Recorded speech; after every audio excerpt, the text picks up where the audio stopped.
Vágoni Balázs, Barni és a három angyaljárás. A téli vakáció előtti utolsó napon Barniék angyalost játszottak az iskolában. Előző nap mindenki felírta a nevét egy papírlapra, és bedobta a tanítónéni szőrsapkájába. Ő jól összekavarta, majd minden gyerek kihúzott egy nevet. Barni nagyon szerette volna, ha Sarolta nevét húzza, de nem így alakult, Istvánkáék húzta. Iskola után hazafelé menet arról beszéltek apával, hogy mivel lehetne őt meglepni. Végül vízfesték mellett döntöttek, mert Istvánka nagyon szeret festeni, és olyan vastagon szokott mázolni, hogy 2 festéssel már ki is ürítette a kézletet. Másnap a tanítónéni a nagy szünet elején mindenkit kiküldött az osztályból, aztán egyenként be kellett opakodniuk, nem volt szabad sem jobbra, sem balra nézni, csak becsúsztatni az ajándékot annak a táskájába, akinek a nevét tegnap kihúzták. Mindenki így tett. Barni is otthagyta a cicázókat, és felosont az osztályterembe, hogy Istvánka padjába rejtse az angyalos csomagot. Szünet végén aztán egyszerre rohant be mindenki az osztályba, és keresgélte az ajándékát. István hamar megtalálta a vízfestéket, és örült is neki. Barni benyúlt a táskájába, de csak a fennfelejtett 10 órai akadt a kezébe. Elkezdett kotorászni, kereste a füzetek mögött, a könyvek előtt, a tolltartó alatt, de semmit sem talált. Aztán arra gondolt, hogy az ő angyala esetleg a tornafelszerelések közé csúsztathatta az ajándékot. Ott is megnézte, de csak a tornafelszerelése volt ott. Bebújt a pad alá, hát ha leesett az ajándék, de ott sem volt semmi.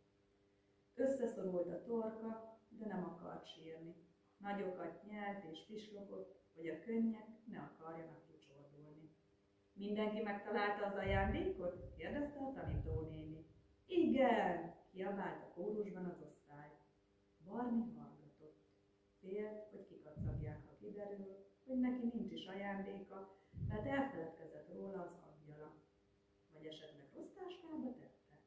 Még az is megfordult a fejében, hogy az osztálytársa ugyan hozott neki ajándékot, de lehet, hogy épp az igazi angyal vitte el, mert Barni nem volt elég jó abban az évben.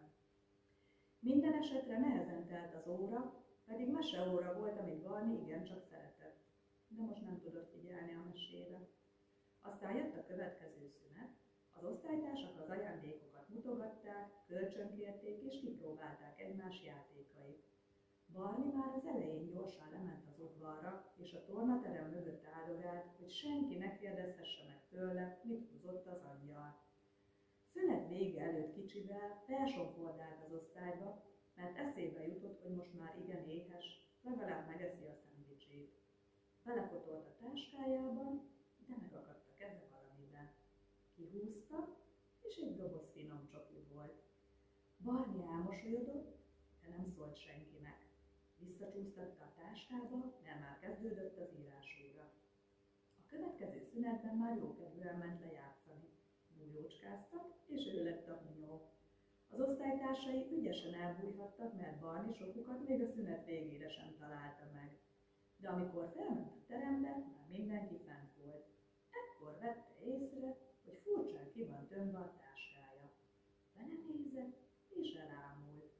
Tele volt narancsal, mandarinnal, szaloncukorral, nápolyval, és volt benne egy pár kis autó is. Barni körülnézett, az osztálytársai mosolyogtak. Volt, aki kuncogott, vagy elfordult. Barni fülig pirult. Aztán elkezdte kirakni az ajándékokat szép sorban a padra. A matek óra alatt ezeket nézegette, és azon gondolkodott, hogy mindez hogyan történhetett. Egy biztos, végül ő kapta a legtöbb ajándékot az osztályban. De a meglepetéseknek ezzel még nem volt vége. A matek óra után torna jött. Át kellett öltözni és lemenni a tornaterembe.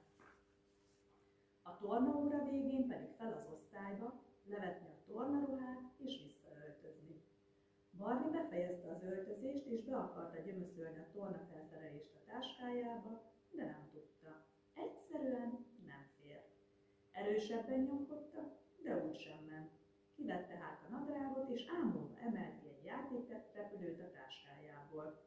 A csomagolás elszakadt, amikor a tornaruhát gyömöszölte befelé, így kikandikált a papír alól a Boeing típusú repülő kék-piros orra.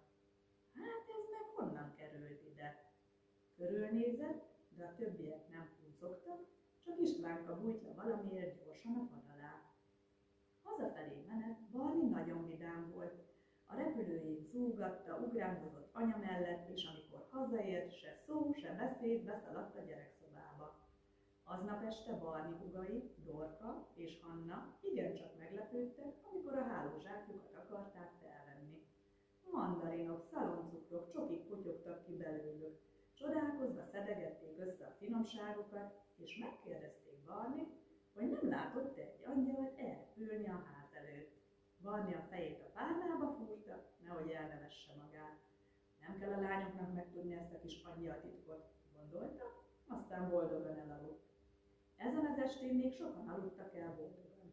Például a tanítónéni, aki elsőnek vette észre reggel, hogy Barni nem kapott ajándékot, és az első szünetben kiszaladt a sarki üzletbe, ahonnan a legfinomabb csokival tért vissza. Jól aludt Sarolta, Ágica, Évi, Jancsi, Róbert és Gábor is, akik szintén észrevették, hogy Barninak nincs ajándéka, ezért a második szünetben a sajátjukból csentek be mindenféle finomságot és játékot a táskájába, hogy örömet szerezzenek neki.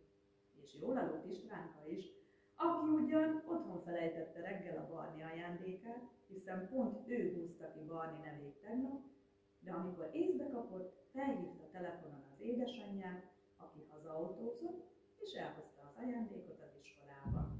Így a harmadik szünetben Istvánka már ezt is becselhette Barni táskájába. Ők mind azt gondolták, hogy nem kell Barninak tudni ezt a kis angyaltitkot. Hadd gondolkozzon, hogy ezen a napon hogyan is járt nála háromszor az adag.